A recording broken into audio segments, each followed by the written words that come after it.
సామెతలు 8వ అధ్యాయం 17వ వచనం. సామెతలు 8వ అధ్యాయం 17వ వచనం, అలాగే 8వ అధ్యాయం 21వ వచనం.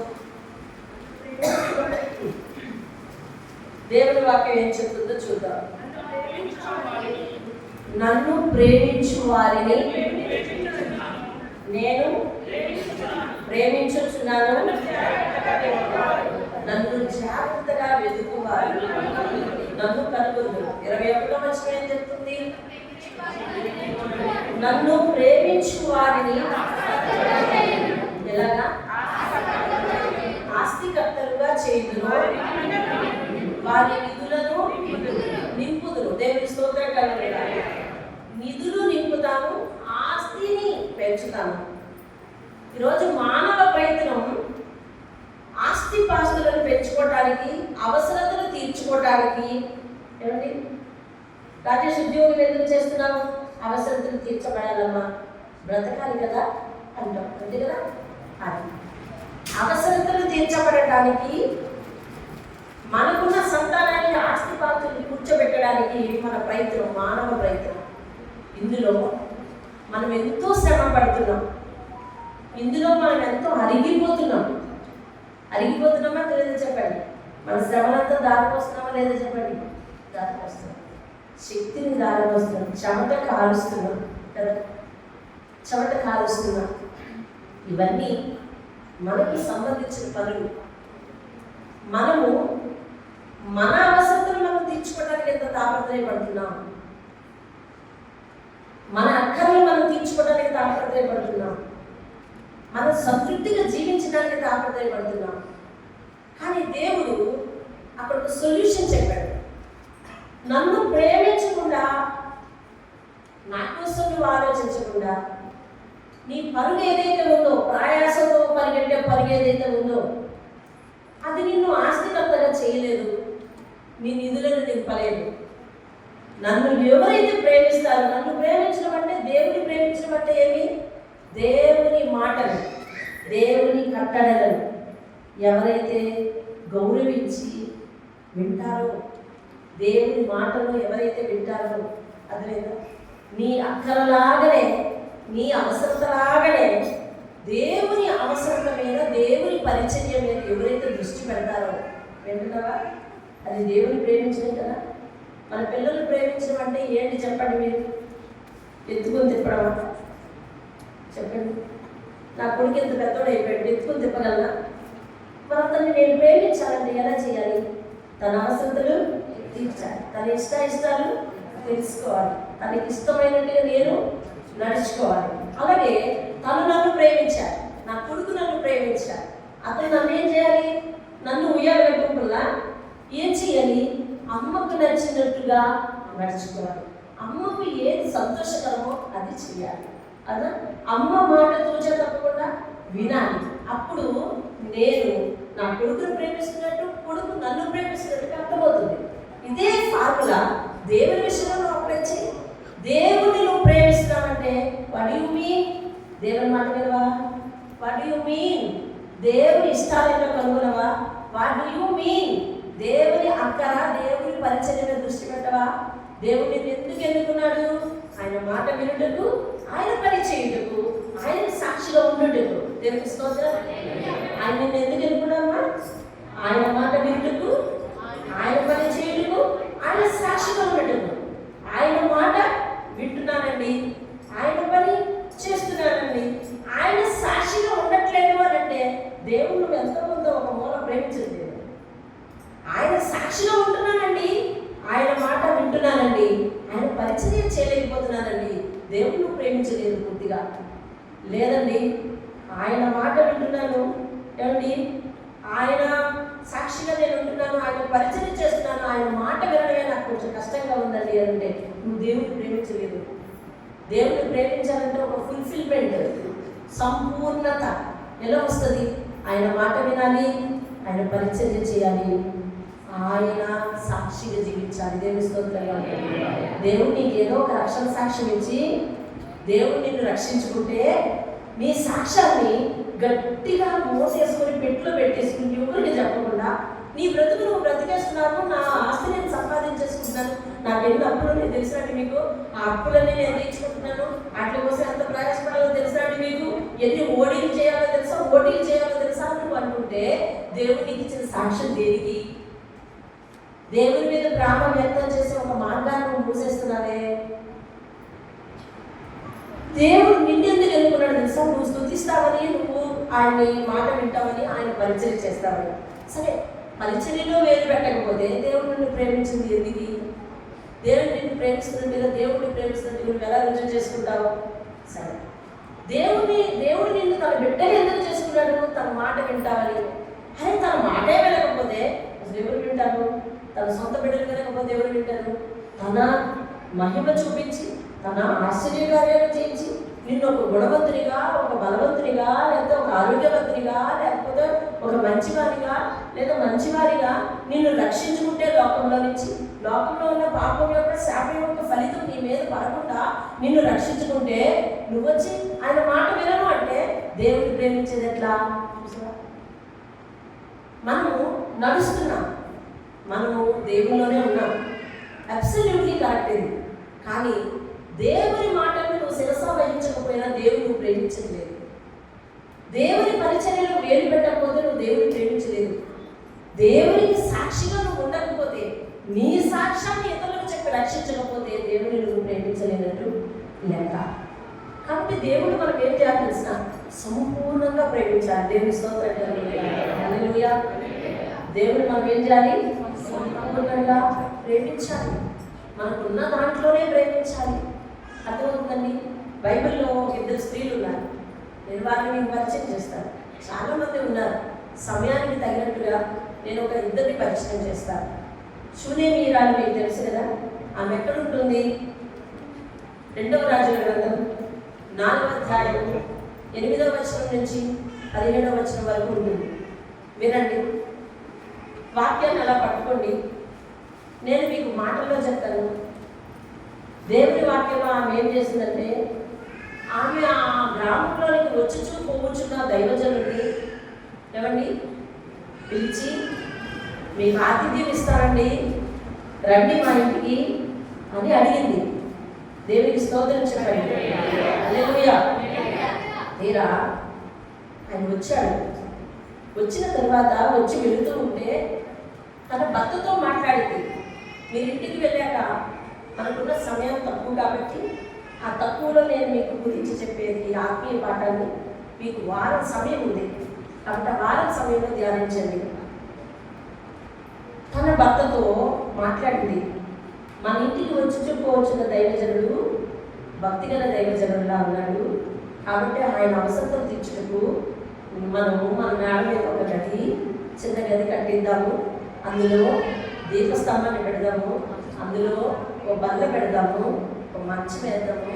ఆ దైవజనుడు వచ్చినప్పుడు శాత తీరి వెళ్తాడు కాబట్టి ఆ పని చేద్దాము అని అంటే వాళ్ళు వెంటనే కట్టించి ఇచ్చినట్టుగా ఉంది అక్కడ.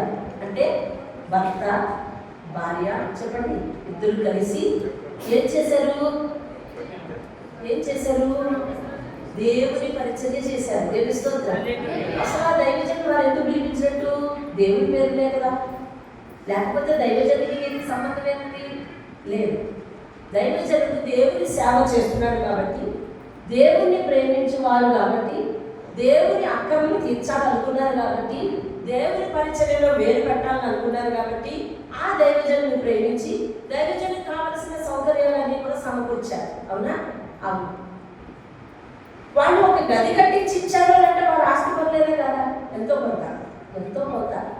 అవునా? గది కట్టించి ఇచ్చిన వాళ్ళందరూ ఆస్తి పనులు కాదు. లేని సమయంలో కూడా, లేని స్థితిలో కూడా కట్టించవచ్చు. మనమందరూ లేని స్థితిలోనే దీన్ని కట్టుకున్నాం, మీరందరూ లేని స్థితిలోనే ఇది సహాయం చేశారు. కాబట్టి వినండి, ఆమె కట్టించి ఇచ్చిందంటే ఆమె గొప్పగా ధనవంతురాలు అక్కడ రాయలేదు. కానీ తనకున్న దాంట్లో ఆమె ఏం చేసింది అంటే దేవునికి అవసరతలు తీర్చింది. దేవునికి స్తోత్రం. అయితే ఆ దైవజనుడు ఆమెకి ఏం లోటు, ఎందుకు ఇలా చేస్తుంది అని దృష్టి పెట్టాడు. దృష్టి పెడితే వాళ్ళ ఇంట్లో పిల్లలు లేరని తెలిసింది. కానీ వాక్యం చక్కగా అర్థం పట్టి చెప్తుంది. తనకు పిల్లలు లేని కారణం చేత అలా చేసిందా? లేదు. చెప్పండి సమాధానం. తనకు పిల్లలు లేరు కాబట్టి ఇటువంటి కార్యం చేస్తే పిల్లలు కలుగుతారని చేసిందా? లేదు. అంటే కొంతమంది దేవుని పరిచయం మీద ఎలా దృష్టి పెడుతున్నారు తెలుసా? వాళ్ళ లోటులు పక్కన పెట్టుకొని, చూసారా, వాళ్ళ అసాధ్యాలు పక్కన పెట్టుకొని, వాళ్ళ గుండెల్లో భారం పక్కన పెట్టుకొని దేవుని పరిచయం మీద దృష్టి పెడుతున్నారు. దేవుడు 8వ అధ్యాయం సామెతల గ్రంథం 17వ వచనంలో ఏం చెప్పాడు? నన్ను ప్రేమించు వారిని నేను కూడా ప్రేమిస్తానని చెప్పాడు. నన్ను ప్రేమించు వారిని నేను ఆస్తికర్తలుగా చేస్తాను అని చెప్పాడు. నన్ను ప్రేమించు వారిని వారి నిధులను నింపుతాను అని చెప్పాడు. అంటే నిధులను నింపడము అంటే డబ్బుతో నింపడం కాదు. ఈరోజు ఎన్నో కుటుంబాలు కొన్ని కార్యాలు జరగక అసంపూర్తిగా ఉన్నాయి. కొన్ని జీవితాలు పైకి కనిపించడానికి చాలా నీతిగా ఉన్నాయి, కానీ గుండెల్లో ఇంత అగాధం ఉంది. వారి జీవితాలలో వారి నిధులు అనగా వారి మనసులో సంతోషాలు లేవు, వారి జీవితంలో ప్రశాంతత లేదు, వారి జీవితాలలో వారి కుటుంబాలలో ఏమిటి నెమ్మది లేదు, సంతోషం లేదు. బ్రతకడానికి మాత్రం బ్రతుకుతున్నారు, కానీ వాళ్ళ జీవితాలలో అది లేవు. దేవుడు ఏమంటున్నాడంటే, నన్ను ప్రేమించిన వారిని ఏది లోటో దానితో వారిని నింపుతాను అంటున్నాడు. దేవుని స్తోత్రం. దానితో వారిని నింపుదాము అంటూ ఉన్నాడు. ఈరోజు ఈ శూన్యమీరాలు తనకున్న లోటుని పక్కన పెట్టి అసలు అది ఆ మంచినే చేయకుండా దేవుని పరిచర్యకు ఆమె ఏం చేసిందంటే, తను తన భర్త ఇద్దరూ కలిపి మరి దేవుని పరిచర్యకు ద్వారం తెరిచారు. తెలిస్తే ఆ దైవజనుడు పిలిపించాడు. అమ్మా, నీకు పిల్లలు లేరని తెలిసింది, నిజమేనా? అవును, నిజమే. అయితే మీదటికి వచ్చే సంవత్సరానికల్లా నువ్వు బాబుని ఎత్తుకుంటావు, నువ్వు బిడ్డను ఎత్తుకుంటావు, నీకు ఇంట్లో పెట్టుంటాడు అని అంటే ఆమె ఒక మాట చెప్పింది. జాగ్రత్తగా విన్నాం, వాక్యాలు జాగ్రత్తగా ఒక మాట చెప్పింది. దైవజనుడా, నువ్వు నాతో అలా అనద్దు, అబద్ధం ఆడవద్దు చెప్పాడు. అంతేనా? నీ దాసురాలైన నాతో అబద్ధం ఆడవద్దు, నీకు పిల్లలు పుడతారమ్మా అన్నది ఆమె విషయంలో అబద్ధం. ఎందుకని? ఆమె అంతకు ముందు ఎన్నో ప్రయత్నాలు చేసింది. వారికి పిల్లలు కలగరు అని చెప్పుండొచ్చు. పిల్లలు కలగరన్నది, పిల్లలు కలగడం అసాధ్యం అన్నది ఆమెకు తెలిసిన నిజం. కాబట్టి దానికి వ్యతిరేకంగా దైవజనుడు మాట్లాడుతున్న మాట ఆమెకి ఏమనిపించింది? అబద్ధం. ఉన్నారా? ఆమెకు పిల్లలు కలగరు అని చెప్పింది, పిల్లలు కలగడం అసాధ్యం అన్నది ఆమెకు తెలిసిన నిజం. ఆమె మాటకు విరుద్ధంగా ఇప్పుడు దైవజనుడు అంటున్నాడు, వచ్చే సంవత్సరం మీదకి నువ్వు బిడ్డను ఎత్తుకుంటావమ్మా అని అంటే ఆమె తెలిసిన నిజానికి వ్యతిరేకంగా మాట్లాడుతున్నాడు కదా. కాబట్టి అని చెప్పింది, దైవజనుడా, నీకు ఆతిథ్యం ఇచ్చిన మామూలు ఇచ్చాను, కానీ నాతో అలా అనద్దు, అలా వెటగానే వాడద్దయ్యా, అబద్ధం ఆడద్దయ్యా, అబద్ధం ఆడద్దు. నాకు పిల్లలు పుట్టగలదు నిజమైతే నువ్వు పిల్లలు పుడతారని చెప్తావు, నువ్వు అది అబద్ధం కాదా? అబద్ధం ఆడద్దు అంటున్నాడు అంటుంది. మరి ఏమైంది? నిజంగా నిజం ఏమైంది చెప్పండి? ఆమెకు కుమారుడు కలిగాడు. దేవుని స్తోత్రం. హల్లెలూయా, హల్లెలూయా. ఆలకించండి. ఆమె దేవుని పరిచర్య మీద దృష్టి పెడితే దేవుడు తన అసాధ్యం మీద దృష్టి పెట్టాడు. దేవుని స్తోత్రం. ఆమె దేవుని పరిచర్య మీద దృష్టి పెడితే, వారి దంపతులిద్దరూ దేవుని పరిచర్య మీద దృష్టి పెడితే దేవుడు వారి జీవితంలో స్థిరంగా పాతుకుపోయిన ఒక లోటు మీద దృష్టి పెట్టాడండి. దేవుని అది స్థిరంగా పాతుకుపోయిన లోటు. చూసారా? దేవునికి ఇస్తే మనకేంటి లాభం? దేవునికి ఇవ్వటం వల్ల మనకేంటి లాభం? ఇచ్చిన వాళ్ళు ఇస్తారు, వాళ్ళు ఉన్నోళ్ళు ఎవరోళ్ళు మనకెలా వస్తుంది, మనకు రాదు అని అంటామయ్యా. మనము ఒక పేద విధవరాలు ఉంది, రెండు వస్తాయి. సారేపతు అనే గ్రామంలో ఒక పేద విధవరాలు, ఆ ఊరంతా కరువు వచ్చింది. ఆమెకు భర్త లేడు, ఆమె బంధువులు చాలా మంది ఉన్నారు. ఎక్కడున్నారండి అంటే వాక్యం ఉన్నారు, చూపిస్తా. ఆమె ఎక్కడుంది తీయండి, ఈమె చూపిస్తాను మీకు. మొదటి రాజుల గ్రంథం 17వ అధ్యాయం, మొదటి రాజుల గ్రంథం 17వ అధ్యాయం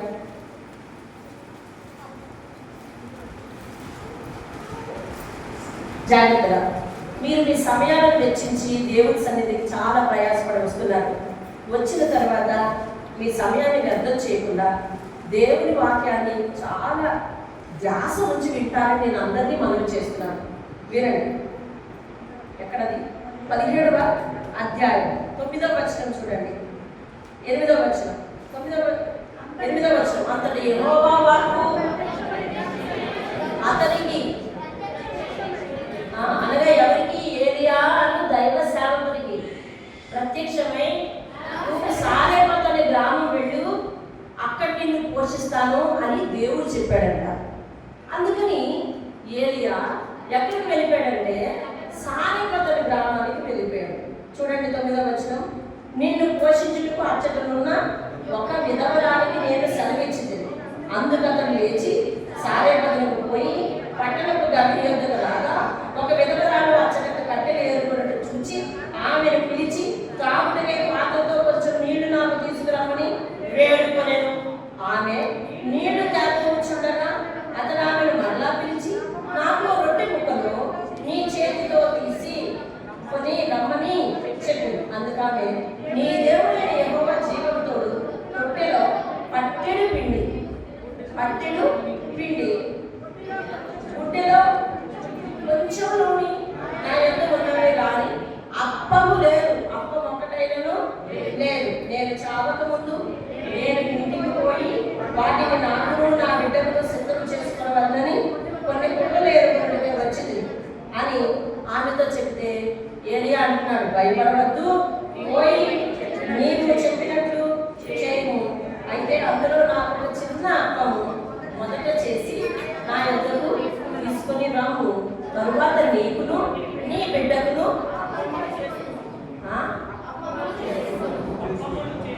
అప్పములు. ఆమెమో ఒక అప్పము కూడా లేదని చెప్పింది.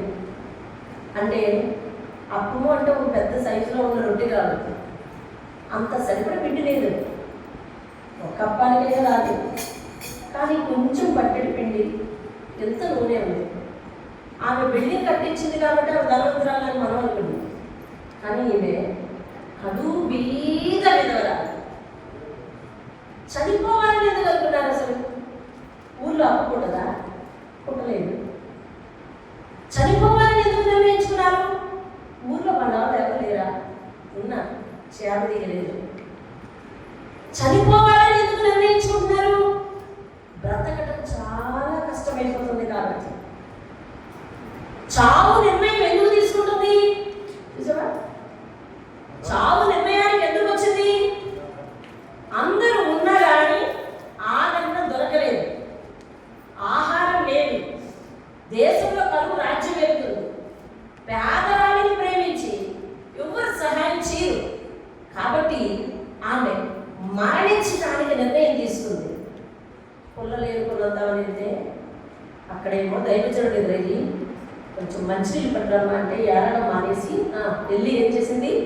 మంచినీళ్ళు తీసుకొచ్చేస్తుంటే ఆయన అంటాడు, ఒక అప్పం వేసి పట్టుకురా. అప్పమ్మా, అసలు ఇంతే పట్టిడే పిండి ఉంది, ఇంతే నూనె ఉందయ్యా అని అంటే, అమ్మా నేను చెప్పినట్టు చేయి, భయపడకు, నాకు చిన్న అప్పం తీసుకురా. ఎంతంట? చిన్నదన్నాడా పెద్దదన్నాడా? చిన్న అప్పం తీసుకురా.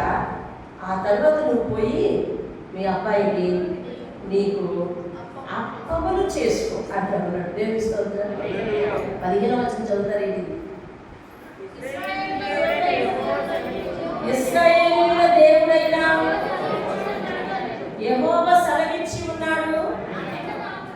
అంతటా ఆమె వెళ్ళి ఏలియా చెప్పిన మాట చొప్పున అతడును ఆమె ఇంటి వారును. ఎవరు సంజయ్? అతడు అంటే ఎవరి? దైవజనుడు. ఆమె అంటే ఎవరు?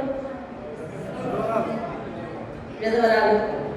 ఆమె ఇంటి వారు ఎక్కడి నుండి వచ్చారు? వాళ్ళ కుమారుడు అనొచ్చు కదా, ముందు ఒకటే కదండి, వాళ్ళ కుమారుడు అనొచ్చు కదా. అలేదు, వాళ్ళ ఇంటి వారు అనగా ఈమె చూడండి 14వ వచనం. భూమి మీద యెహోవా వర్షము కురిపించు వరకు ఆ తొట్టెలో ఉన్న పిండి తక్కువ కాదు, నూనెలో ఉన్న గుడ్డే అయిపోదని ఎవరు సెలవిస్తున్నారండి? దేవుడు సెలవిస్తున్నాడు అని ఎవరు చెప్పారు? దేవుడు చెప్పాడా? దైవజనుడు చెప్పాడా? దేవుని మాట దేవుడు చెప్పాడని ఎవరు చెప్పారండి? అయితే ఇప్పుడు ఎవరి మాట మీద నమ్మకం ఉంచాలా? ఎవరి మాట మీద నమ్మకం ఉంచాలా? దైవజనుడి మాట మీద నమ్మకం ఉంచాలి. దైవజనుడి మాట ఎవరి మాటగా నమ్మకం ఉంచాలా? ఆ లాజిక్ పట్టుకోవాలి ప్రతి ఒక్కరు కూడా. ఆ లాజిక్ మిస్ అయ్యామనుకోండి, అలాగే చెప్తారులే అన్న కాడికి పోతుంది. దేవుని మాట నీకు తెలియజేసేటప్పుడు దైవజనుడు. దైవజనుడి మాట నువ్వు ఎవరిని తీసుకోవాలి? దేవుని మాటగా తీసుకోవాలి. నువ్వు తీసుకోవడం నీ ధర్మం. ఇక్కడ చెప్పేవారు ఏ ఉద్దేశంతో చెప్తున్నారో వాళ్ళకి అమ్మం. అర్థమవుతుందా? చెప్పేవాళ్ళు కూడా నిన్ను ఆత్మీయ స్థితిలో దేవునికి దగ్గరగా చేయడానికి మాత్రమే చెప్పాలి. అర్థమవుతుందా? ఇది దేవుని మాటగా నువ్వు తీసుకోవాలి. ఇది దైవజనుడి మాట. యెహోవా ఇలా సెలవిస్తున్నాడని ఏలియా చెప్పాడు. ఈమె ఎవరి మాట వింటుంది ఇప్పుడు? దైవజనుడి మాట వింటుంది. దైవజనుడి మాటను ఎవరి మాటగా తీసుకుంది? అతను కూడా ఎవరి మాటగా చెప్పాడు? దైవజనులు, సేవకులు ఎవరైనా కానీ దేవుని మాటను దేవుని మాటగా అందించాలి. దేవుని మాటను దేవుని మాటగా అందిస్తున్నప్పుడు దేవుని మాటను దేవుని మాటగా మీరు తీసుకోవాలి. ఇక్కడ అరిసేవాడు మధ్యవర్తి మాత్రమే. ఇందులో కూడా ఈ వస్తువుని ప్రేమిస్తారా ఎవరైనా? లేదు. ఈ వస్తువు ఒక మీడియా మాత్రమే మనకి. అలా ఈ వస్తువు ఒక మీడియా. దీనిని రేపటికి దాచుకోవాలా లేదా? నేను చెప్పలేవండి. దీన్ని పారేస్తే సన్నిశాంశంలో ఒప్పుకోడు. అట్లేదా? వాళ్ళ కష్టాలతో ఏర్పాటు చేస్తారు కదా, పిల్లలు ఒప్పుకోరు. వాళ్ళ కష్టాలతో ఏదైతే ఏర్పాటు చేస్తారో ఏదైతే ముట్టుకోవడానికి వీల్లేదు. అయినా దీన్ని నేను రేపు భద్రం చేయాలా వద్దా? దీన్ని జాగ్రత్తగా చూసుకోవద్దా? దీన్ని గౌరవించుకోవాలా వద్దా? అలాగే దైవజనుని జాగ్రత్తగా చూసుకోవాలి, గౌరవించుకోవాలి. అంతేగాని దైవజనుని మాట కాదు మేము వినేది, దేవుని మాటగా వినాలి. దేవుని స్తోత్రం. హల్లెలూయా. దేవుని మాటగా వినాలి. యువత నుంచి వచ్చే స్వరం ఉద్దేశపూర్వకంగానా, లేకపోతే చెప్పాలని చెప్తున్నారా, లేకపోతే తగిలించాలని చెప్తున్నారా? ఆటో దేవుడు చూసుకుంటారు. అది పెద్ద టాస్క్. అది అందులో మీరు ఏరట్టుకోండి. అర్థమవుతుందా? దేవుని మాటను దేవుని మాటగా బోధించకపోతే బోధించే వారికి అరుణోదయం ఉండదు అని యెషయా గ్రంథం 8వ అధ్యాయం చెప్తుంది. కాబట్టి ఇప్పుడు ఎవరెవరు చూసుకోవాలన్నమాట? చెప్పాలి. ఎవరు చూసుకోవాలన్నమాట? దేవుడును దైవజనుడు చూసుకోవాలి. ఇప్పుడు దైవజనుడు చెప్పే మాటని ఏ మాటగా మనం భావించాలి? ఆమె దేవుని మాటగా పోషించి వెళ్ళిపోయి ఉన్నదిచ్చి అంటున్నాడేంటి? ఇది మరీ చెప్పాను. ఇంతే పిండి ఉంది, ఇంతే నూనె ఉందంటే బుర్ర పనిచేయాలా? అర్థం కావాలా? నాకు చట్నీ పెట్టిన ఉన్నాడని చెప్పానా? చెప్పిన అర్థం చేసుకోకుండా మళ్ళీ అందులో చిన్నప్పుడు ఏమంటాడేంటి? ఇన్ని విమర్శలు, ఇన్ని కాజులు ఆవిడ దగ్గర లేవు. చూసావా? ఒకటే దేవుడు చెప్పాడు అంటున్నాడు. దేవుడు మాట నేను వింటాను, తీసుకెళ్ళి ఇచ్చేస్తాను. ఆ ఒకటే నిర్ణయించుకుంది. చూసినావా? ఏమీ లేని వారికి పూర్తిగా దేవుడి మీద ఆధారపడతాను. చూసారా? ఆయుధాన్ని నిజమైన భక్తి. అన్నీ ఉన్న తర్వాత, అన్నీ ఇచ్చిన తర్వాత దేవుడి మీద ఆధారపడమంటున్నాను. మీరు ఆధారపడట్లేదు. ఏమీ లేనప్పుడు దేవుడి మీద ఆధారపడటం నిన్ను పోషించలేదు. రాము చెప్పు, అవునా? ఏమీ లేనప్పుడు దేవుడు నిన్ను పోషిస్తే, అన్నీ ఉన్న తర్వాత అన్ని లాజికల్ ఆలోచిస్తున్నాను. ఏమీ లేనప్పుడు మాత్రం నువ్వే నువ్వే నువ్వే నువ్వే నువ్వే అన్నావు. ఎవరి? ఇప్పుడు చూసావా ఎన్ని లాజిక్లు ఆలోచిస్తాము? ఆవిడ దగ్గర ఏమి లేదు, ఉన్నది ఒకటే లాజిక్. అదేమిటో తెలుసా? పేదరికం. అందుకని సొలొమోను కోరుకున్నాడు. ఎప్పుడు తెలుసా అంతా పతనం అయిపోయి, అన్నీ ఆరిపోయి, అంతమంది భార్యలు వెళ్ళిపోయి, అంత ఆస్తి పోయి, అంత సొగసు పోయి, అన్నీ పోయినాక అయ్యా నేను 2 మనవులు చేసుకుంటున్నాను, నన్ను ఐశ్వర్యవంతుని చేయొద్దు, నేను కళ్ళు ఎత్తి మీద ఎక్కిపోయి దేవుడు ఇవ్వడనంటానేమో, అయ్యా బేదగా చేయొద్దు, దొంగతనం చేస్తానేమో అని మితమైన కోరికలు వచ్చేసాడు సొలొమోను. చూసావా, పేదరికం దేవుని మీద ఆధారపడేటట్టు చేస్తారు, శ్రమ దేవుని మీద ఆధారపడేటట్టు చేస్తారు. ఐశ్వర్యం కోరుకోవడం అవసరం తీర్చబడడం తప్పు కాదు, కానీ తీర్చమని కోరుకోవడం తప్పు కాదు, కానీ అవి వచ్చినప్పుడు మన భక్తిని నిలబెట్టుకోవడం చాలా ప్రాధాన్యత. దేవుని స్తోత్రం. ఆ పేదరికంతో ఆమె ఒకటే తీర్మానం చేసుకుందేమో తెలుసా, ఇందాక ఆ బట్టెడి పిండి, ఆ కొంచెం నూనె, నాకు నా బిడ్డకి చిన్న అట్లు వేసుకొని తినేసి చచ్చిపోదాం అనుకున్నాను. ఇప్పుడైతే తినకుండా చచ్చిపోదాం. ఎప్పుడైనా చచ్చిపోవడం తప్పదు కదా, తినకుండా చచ్చిపోదాం అని నిర్ణయించుకుంది. తీసుకెళ్ళి దైవజనుడికి ఇచ్చింది. అట్నుండి వచ్చింది. వస్తే ఆ దైవజనుడు చెప్పినట్టుగానే ఏమవుతుందండి, ఇక్కడ మల్టిపుల్ అవుతుంది. ఏమవుతుంది? మల్టిపుల్ అవుతుంది, అధికం అవుతుంది. దేవుని స్తోత్రం. హల్లెలూయా, హల్లెలూయా. అధికం అవుతుంది. ఎలా అధికం అవుతుంది? ఆమె తినింది, ఆ బిడ్డడికి పెట్టుకుంటుంది కదా, తల్లి ముందు బిడ్డడికి పెట్టుకుంది, తినకున్నది, మళ్ళీ వేస్తుంది, మళ్ళీ వేస్తుంది, మళ్ళీ వేస్తుంది, మళ్ళీ వేస్తుంది. చాలా బాబు కడుపు నిండిపోయింది, ఇంకా పిండి ఉంది, ఇంకా నూనె ఉంది, ఎత్తి పెట్టేసుకుందాం, రేపు ఉదయం తిందాం అని అంటుంది. మళ్ళీ రేపు ఉదయం తీస్తుంది, మళ్ళీ అలాగే జరుగుతుంది. మధ్యాహ్నం తీస్తుంది, అలాగే జరుగుతుంది. మళ్ళీ ఉదయం తీస్తుంది, అలాగే జరుగుతుంది. మళ్ళీ మధ్యాహ్నం తీస్తుంది, అలాగే జరుగుతుంది. మొన్న మా ఇంటికి వచ్చి అప్పటికి మేము ఎవరన్నాం కదా, చచ్చిపోతానని చూసుకుంటే ఇన్ని రోజులు బ్రతుకుతుందేంటి, ఇంట్లోనే ఉందేంటి, ఇంట్లో ఏమి దాచి వచ్చింది అని తెలుసుకోవడానికి వాళ్ళ బంధువుల దగ్గర సరుకులన్నీ అయిపోతే వాళ్ళందరూ ఇళ్ళ దగ్గరికి వస్తే వాళ్ళందరినీ కూర్చోబెట్టి అప్పాలేస్తుంది. వారు, అతడును, ఆమెను, ఆమె ఇంటి వారు. హల్లెలూయా. ఎవరెవరండి? అతడు అంటే దైవజనుడు. అంటే దైవజనుడికి ఎవ్వడం మారలేదన్నమాట.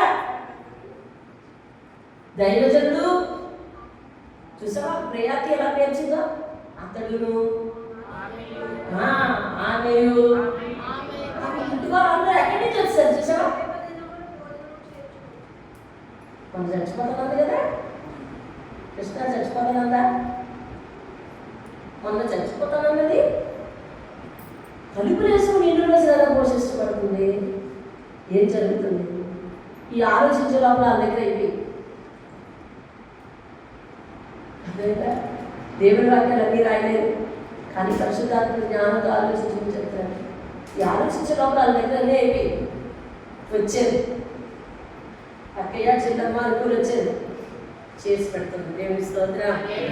కరువు తీరే వరకు వాళ్ళందరూ పోషింపబడ్డారు. దేవుని స్తోత్రం. వీరు వారి పేదరికంలో దేవుని పరిచయం మీద దృష్టి పెట్టారు. వారు ఉన్నంతలో దేవుని పరిచయం మీద దృష్టి పెట్టారు. కొత్త నిబంధన గ్రంథంలో ఒక విధవరాలు 2 కాసులు ఉన్నదంట.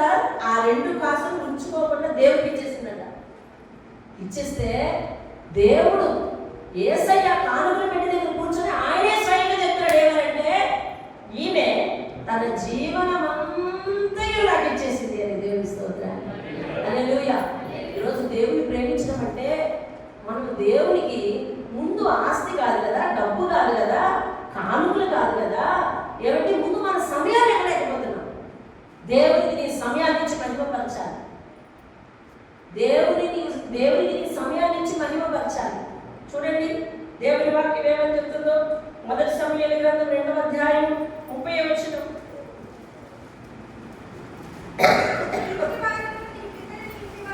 అమ్మ అందులో లాస్ట్ వచనం చదవండి చాలు. నన్ను గణపరచు వారిని నేను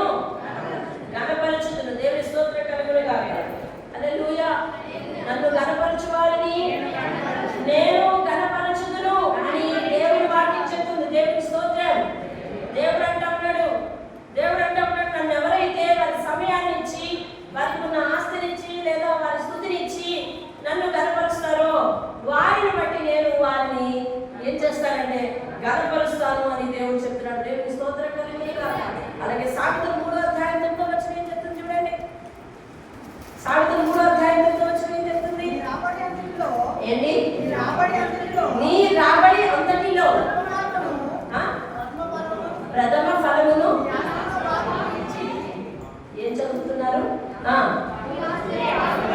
నీ ఆస్తిలో భాగం ఇచ్చి యెహోవాను ఘనపరచుము. దేవుని స్తోత్రం. మొట్టమొదటిగా దేవుడికి ఇవ్వవలసింది సంపాదనలో 10వ వంతు. ఏమండి? తర్వాత ఆస్తిలో 10వ వంతు ఇవ్వమని వాక్యం ఉంది కదా. కాబట్టి ఇవి లెక్కకి లెక్క, మక్కికి మక్కి తీసుకొచ్చి ఇచ్చేస్తారండి అని అంటవేమో. నీ సమయాన్ని ఇవ్వకపోయినా, నీ హృదయాన్ని ఇవ్వకపోయినా, నీ ఆస్తి అంతా రాసి ఇచ్చేస్తే వృధా. అది దేవుని వాక్యమే కాదన్ను. ప్రథమ ఫలములు ఇవ్వాలి, కానుకలు ఇవ్వాలి అన్నది దేవుని వాక్యమే కాదన్ను. నీ సమయం ఇవ్వకుండా డబ్బు పారేస్తానంటావు చూడు.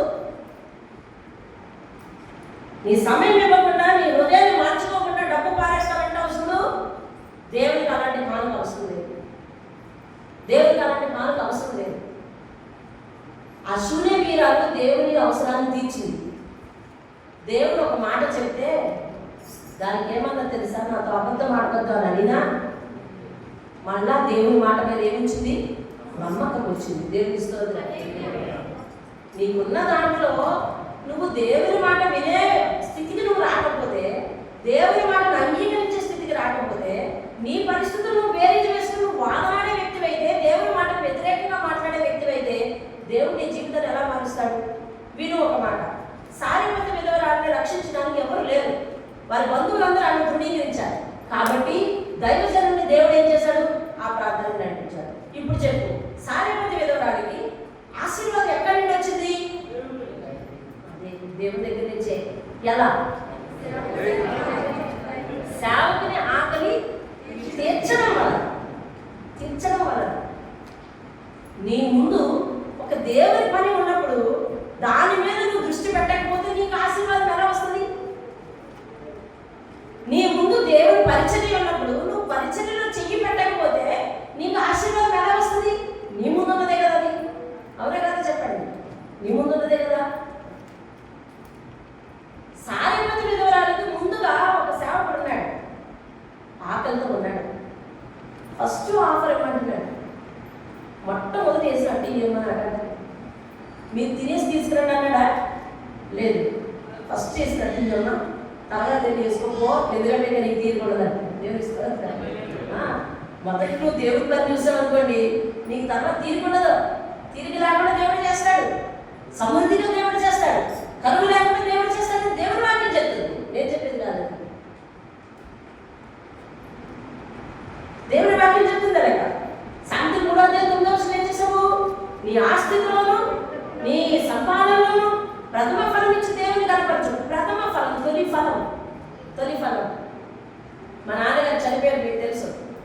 మా నాన్నగారి సంపాదన ఆదివారం నాడు దేవుని నమ్మిన తర్వాత మా నాన్నగారు బొంబాయిలో సూట్ మేకర్. బొంబాయిలో టైలరింగ్ నేర్చుకుని సూట్లు కుట్టడం నేర్చుకున్నారు. అర్థమైందా? సినిమా యాక్టర్లు సైతము ఆయన దగ్గర సూట్ కుట్టించుకోవడానికి ఎదురు చూస్తూ ఉండేవారు. అర్థమైందా? ఒక పెద్ద డాన్, అంటే అది ఏమన్నా, ఓ పెద్ద ధనవంతుడు, ఏమండి, మూర్ఖుడు. అతనికి సూటు కుట్టను అన్నందుకు, పండగ సమయంలో సూటు కుట్టను అన్నందుకు రిక్కీ వేసి మా షాప్ దొంగతనం చేయించాడు. తెలుసు? లక్షల డబ్బు, లక్షల సొమ్ము. ఒక షాప్లో, ఒక టైలరింగ్ షాప్లో లక్షల సొమ్ము ఉంటుందా?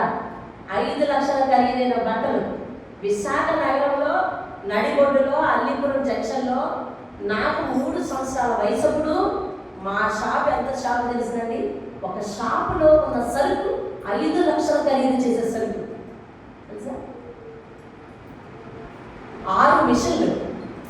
మా నాన్నగారు మాస్టర్ అంతే.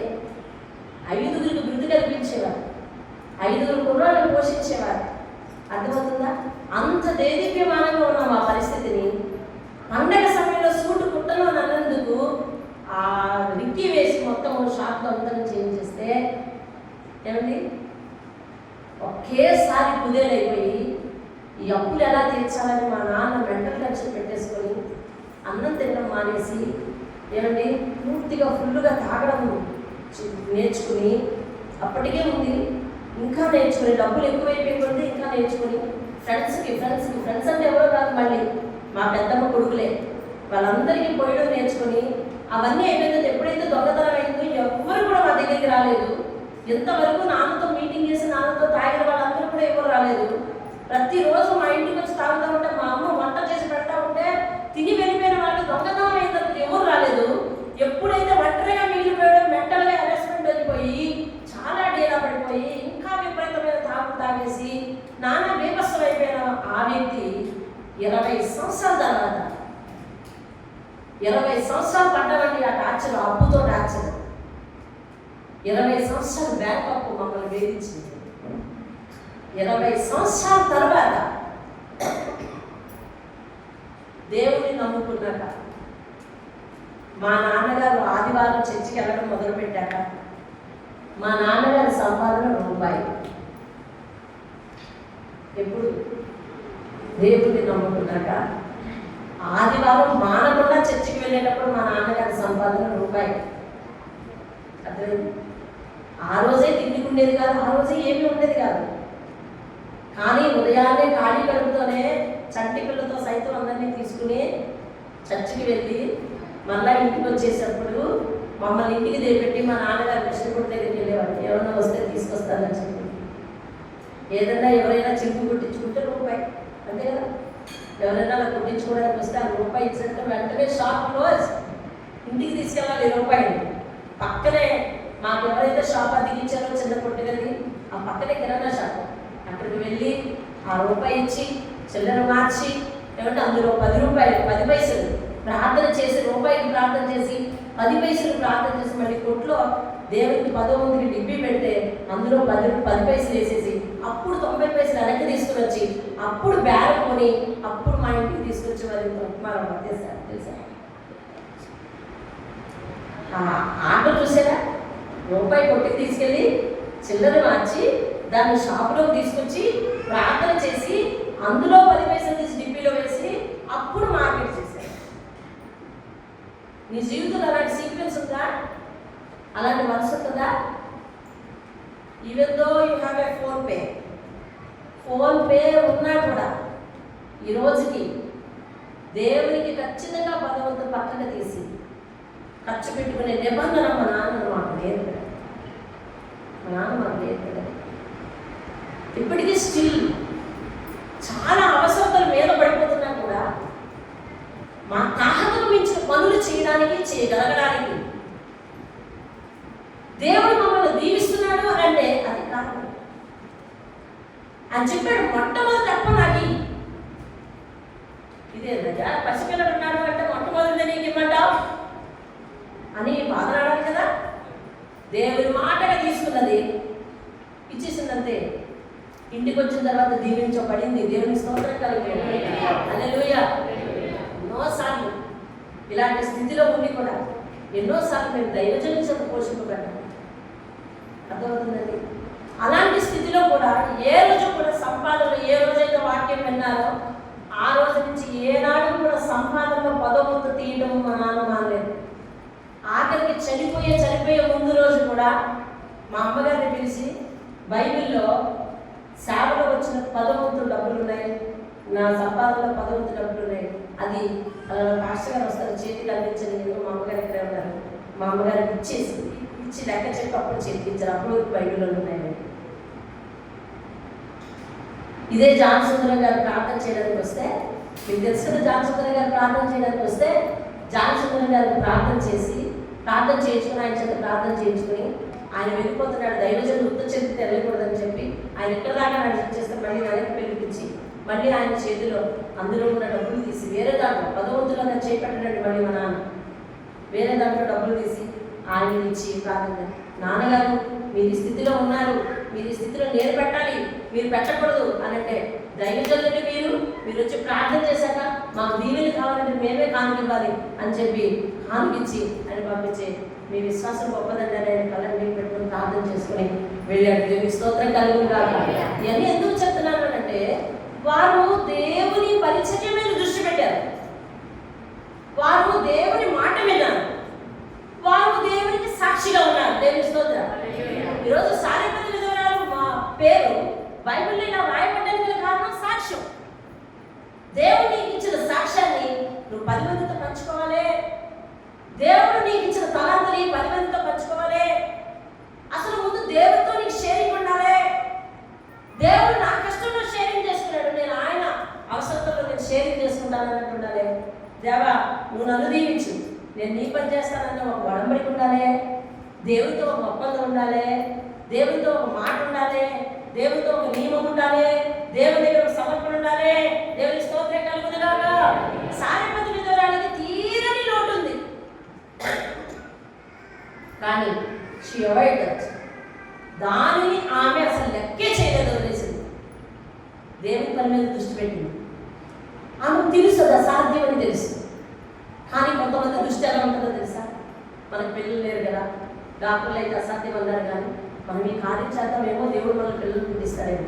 అసలు నాకు పిల్లలు పుట్టాలి, నా పిల్లలు కావాలి అనే విషయాన్ని ఆమె మైండ్ నుంచి తీసేసి దేవుని పరిచయం మీద దృష్టి పెట్టింది. ఎప్పుడైతే నీవు దేవుని పరిచయం మీద దృష్టి పెడతావో, దేవుని అవసరతల మీద దృష్టి పెడతావో, దేవుడు వెంటనే నీ జీవితంలో వేళ్ళలోకి పోయిన అసాధ్యాన్ని మీద దృష్టి పెడతాడండి. దేవుని స్తోత్రం. హల్లెలూయా. వేళ్ళలోకి పోయిన అసాధ్యాలు, వేరు తన్నేసింది కానీ దాన్ని పీకడం, ఆ సమస్యని పెళ్ళగించడం, ఆ కష్టాన్ని పెళ్ళగించడం అసాధ్యమని నువ్వు అనుకోవచ్చు. కానీ దేవుడు తన అద్భుత హస్తం, తన ఆ హస్తానికి పేరేంటి తెలుసా? సాహస హస్తం అంటే. దేవుని స్తోత్రం. హల్లెలూయా. కీర్తనలు 118:15 వచనంలో చెప్పబడ్డది, అది సాహస హస్తం అంటే. దేవుని స్తోత్రం. తీరాల్సిన లేదు, సాహస హస్తము అద్భుత కార్యాలను చేస్తాడంటే. దేవుని స్తోత్రం. హల్లెలూయా. మరణమే శరణ్యం అనుకున్న ఆ గృహం, మరణమే శరణ్యం అనుకున్న ఆ గృహం, డబ్బు లేదని ప్రేమింపబడనటువంటి గృహం, భర్త లేడని ఆదరించబడనటువంటి గృహం, పిల్లడు చిన్నపిల్లవాడు అయిన చేత ఎక్కడికి వెళ్ళి కష్టపడడానికి వీలు లేనటువంటి గృహం, కరువుతో నిండిపోయిన గృహం. కానీ దేవుని సేవకుని మాట, దేవుని మాటగా ప్రేమించి దేవుని అవసరం తీర్చింది కాబట్టి ఏమైందండి? జీవము కొనసాగింది. దేవుని స్తోత్రం. హల్లెలూయా. చెప్పండి, షూనేమీరాని జీవితంలో ఏం జరిగిందో తెలుసా? 3 కార్యాలు జరిగాయి. మొదటిది, బిడ్డ పుట్టాడు. ఎవరండి? బిడ్డ పుట్టాడు అంటే అసాధ్యమైన కార్యం జరిగింది. రెండవది, ఆ బిడ్డకు అనారోగ్యం వస్తే అతడు మళ్ళీ ఆ దైవజన్ని ప్రార్థిస్తే బ్రతికాడు. సరే, ఈ 2 ఒకటే కార్యం అనుకుందాం, బిడ్డల కార్యం అనుకుందాం. ఆ దేశానికి కరువు వచ్చిందట. ఆ ఉన్న దేశానికి ఏమొచ్చిందండి? కరువు వచ్చిందట. ఆ దైవజనుడు వెళ్ళి, అమ్మా ఈ ప్రాంతానికి 7 సంవత్సరాలు కరువు రాబోతుంది, కాబట్టి నువ్వు ఒక సురక్షితమైన ప్రాంతంలో నీకు ఎక్కడ నచ్చితే అక్కడ జీవించు అని చెబితే, ఆమె కరువు రాకముందే ఆమె మోటార్లు సర్దుకుని ఒక చక్కని సురక్షితమైన ప్రాంతానికి వెళ్ళిపోయి 7 సంవత్సరాలు సస్యశ్యామలంగా పుష్కలంగా పోషించబడి ఆమె తన ప్రాంతానికి మళ్ళీ తను తిరిగి వచ్చింది. కరువు తప్పించుకుంది. రెండవది, దేవుని స్తోత్రం చెప్పండి. హల్లెలూయా. అంటే దేవుని ప్రేమించినందుకు దేవుడు తనని ఎక్కడ ఉంచాలనుకున్నాడు? సమృద్ధిలో. చెప్పాలి, ఎక్కడ ఉంచాలనుకున్నాడు? సమృద్ధిలో ఉంచాడు. లోటును కూర్చాడు, సమృద్ధిలో ఉంచాలనుకున్నాడు, సమృద్ధిలో ఉంచాడు. లోటు అది తీరని లోటు, బిడ్డలు కలగడం అనేది తీరని లోటు. కాబట్టి అయినా కూడా ఆమెకు ఆ లోటును కూర్చాడు. తరువాత సమృద్ధిలో ఉంచాడు. కరువు వస్తుందమ్మా, ఈ ప్రాంతం నుంచి నువ్వు వెళ్ళాలి, ఇదిగో నీ భూమి పుట్ట ఎక్కడ ఉంటాయి, నువ్వు వెళ్ళి అక్కడికి వెళ్ళి పోషింపబడరా అంటే వెళ్ళి వచ్చింది. దేవుని స్తోత్రం కలుగునుగా. హల్లెలూయా. దేవుని మాట వింటే ఏంటి లాభం? దేవుని పరిచర్యలో చేపెడితే ఏంటి లాభం? దేవుని పరిచర్యకు మన కష్టాలను వెచ్చిస్తే ఏంటి లాభం? మన రాబడిలో పదవులు తీస్తే ఏంటి లాభం? ప్రతిష్టాపనకు తీస్తే ఏంటి లాభం? అసలు అది ఆజ్ఞగా ఉందా లేదా? వాక్యాన్ని చూసి వాక్యాన్ని పాటించాలి. మనం దైవజనుడు చెప్పినది కాదు. ఏమండి, ఈరోజు ఫోన్లలో వాటిలో గోల్డెన్ స్క్రోల్స్ రాబడి గురించి చెప్తున్నారు, పదవుల గురించి చెప్తున్నారు, గోల్డెన్ స్క్రోల్స్ వస్తాయి. ఎందుకని? నువ్వు తీవి ఏం తీసుకుంటున్నావు అంటే ఇవ్వండి అన్నదే తీసుకుంటున్నావు. అసలు దేవుడు దేనిని అడిగాడు, ఎందుకు అడిగాడు అన్న విషయం నువ్వు తీసుకోలేదు. అది వాక్యం, అది ఆజ్ఞ. కాబట్టి దాన్ని ఆజ్ఞగా తీసుకుంటే ఇలాంటివన్నీ పుట్టవు. అయినా కానీ వాక్యాన్ని మీకు తెలియజేయాలి. కాబట్టి అది ఏ సందర్భంలోనైనా జ్ఞాపకం తెలియజేయకపోతే నాది నేరం. కాబట్టి ఆ విషయాన్ని మీకు తెలియజేస్తున్నాను. ఇప్పుడు ఇప్పుడు సునెమీరా జీవితంలో మూడవ కార్యం ఏం జరిగిందో తెలిసిన 7 సంవత్సరాలు కరువు తీరిపోయిన తర్వాత ఆమె ఆ ప్రాంతం వచ్చింది. వచ్చేసరికి 7 సంవత్సరాలు ఇంటి దగ్గర లేదు కదా, కాబట్టి ఆ భూమి అవతలలో కలిపేస్తున్నారండి. తెలుసా మీకు? ఆ భూమి అవతలలో కలిపేస్తున్నారు. 8వ అధ్యాయం చదివితే ఉంటారు. ఆ భూమి అవతలలో కలిపేస్తున్నారు. ఇంటికి వచ్చేసరికి భూమి లేదు. అయ్యయ్యో ఎలాగా అని ఆలోచిస్తుంది. ఎవరి దగ్గరికి వెళ్ళి చెప్పాలనుకుంది అంటే ఆ ఊరి పెద్ద దగ్గరికి వెళ్ళి చెప్పాలనుకుంది. ఆ ఊరి పెద్ద దగ్గరికి చెప్దామని వెళ్తుంది. వెళ్ళేసరికి అక్కడ జరిగే సీన్ ఏంటో తెలుసా? ఏలియా గురించి, ఏలియా శిష్యుడు ఆ రాజుతో, ఆ అధికారితో ఒక మాట చెప్తున్నాడు. ఏమనంటే, అయ్యా ఈ ఊరిలో ఒక ఆవిడ ఉండేదండి, ఆవిడ దైవజనుడు ప్రేమించి గది కట్టించి అన్ని ఇచ్చిందండి. దైవజనుడు ఏం చేశాడో తెలుసండి? మనకి పిల్లలు లేదంట, పుట్టడం అసాధ్యం అంట. దైవజనుడు మాట చెప్పడం జరిగిందండి. తీరా దైవజనుడు చెప్పిన మాట ప్రకారం బిడ్డ పుట్టాడండి. పుడితే ఆ బిడ్డడు కొద్ది రోజుల తర్వాత చచ్చిపోయాడండి. చచ్చిపోతే నేను పనిచేస్తున్నానే దైవజనుడు, ఆ దైవజనుడు వెళ్ళి ఆ బిడ్డని బ్రతికించాడండి అనగానే లోపలికి ఎంటర్ అవుతుంది అనమాట. అప్పుడు అన్నాడు ఆయన ఇటువైపు చూసి, రాజుగారు నీకు చెప్తున్నానే ఆ స్త్రీ ఈవిడే అంటుంది. దేవునికి స్తోత్రం. అంటే అప్పుడు ఆవిడ వచ్చింది దేవుడు ఈ దగ్గరికి. ఏం ఎలా వచ్చావు? అయ్యా నాకు 7 సంవత్సరాలు అయింది, కరువు వస్తుందని వేరే ఊరు వెళ్ళి బ్రతికిరావడం, వచ్చేసరికి నా భూమి ఇలా కలిపేసుకున్నదయ్యా. వెంటనే ఎవరక్కడ పిలిచండి, వీళ్ళ భూమి ఎక్కడ ఉందో ఎవరి దాంట్లో కలిసిపోయిందో అవన్నీ లెక్క వేసి ఆవిడకి ఇప్పించు వెళ్ళు. అమ్మా నువ్వు చేసిందంతా నేను విన్నాను అన్నాడు. దేవుని స్తోత్రం. ఎప్పుడు చేసింది, ఏ ఉద్దేశంతో చేసింది, ఎక్కడ వినిపించింది, ఎక్కడ సాక్ష్యం పలుకుతున్నారు, ఏ కార్యం చేశాడు చివరికి దేవుడు చూసావా? ఊహిస్తావా? నువ్వు భూమిలో ఒక విత్తనం పెడితే ఆ పంట వచ్చిన తర్వాత పంట కోసేసుకుంటాం. ఒక విత్తనం పెట్టి ఇన్ని గింజలు వచ్చినాయి, తీసేసుకున్నావు, తినేసాం. కానీ దేవుని కార్యం ఒక కాలానికి పరిమితి కాదు. నువ్వు పెట్టిన విత్తనం ఒక కాలానికి పరిమితి, అంతేనా? అంతేనా? వరి పంట వేసామన్నారు, 6 నెలలు పంట, ఇన్నే చల్లాం, ఈ బస్తాలు వచ్చినాయి, అయిపోయింది అందరితో. ఇది ఎలా కాదు? దేవుడికి నీవు ఇచ్చిన విత్తనం, దేవుడికి నీవు ఇచ్చిన కష్టార్జితం, దేవుడికి నువ్వు వెచ్చించిన సమయం, దేవుడికి నువ్వు వెచ్చించిన నీ జీవితం, దేవుడికి వెచ్చించిన నీ ఆస్తి ఒక కాలంతో పరిమితితో అయిపోయేది కాదు. ఈమె గోడు ఈ మంతలు ఈమె వినిపించుకోకుండా చూసావా దేవుని కార్యం ఎక్కడి నుంచి ఎక్కడికి వెళ్ళింది. ఆమె ఎప్పుడు చేసింది సాయం, అసలు అది ఎప్పుడు వినపడుతుంది అక్కడ చూసావా? దేవునికి స్తోత్రం కలుగుతుంది. హల్లెలూయా. ఇంకా ఆ సీన్లో మనం వాక్యాన్ని జాగ్రత్తగా పరిశీలిస్తే ఈవిడ చెత్త వింటున్నారా?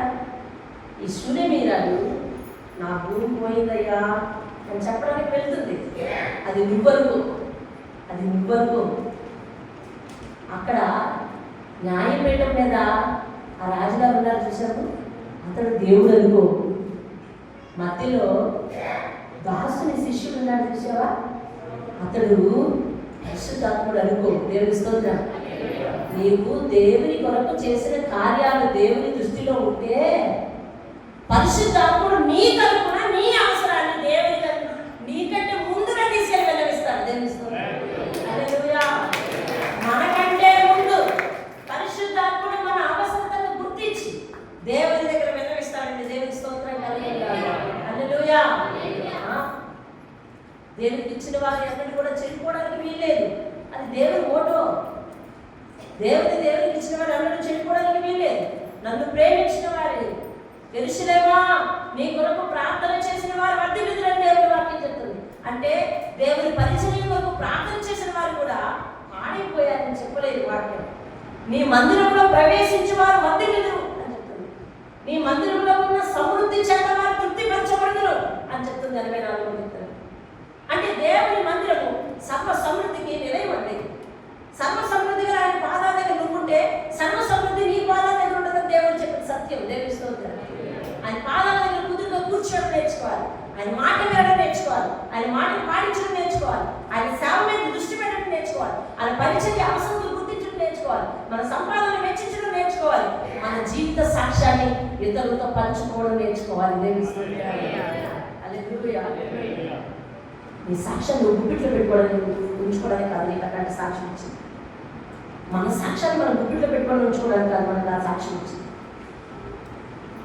అవకాశం ఉన్న ప్రతి చోట మన సాక్ష్యాన్ని తెలియచేది దేవుడు నాకు చేసిన మేలు అని చెప్పాలి. దేవుని స్తోత్రం. హల్లెలూయా. హల్లెలూయా. నిర్గమకాండం 23వ అధ్యాయం. నిర్గమకాండం 23వ అధ్యాయం.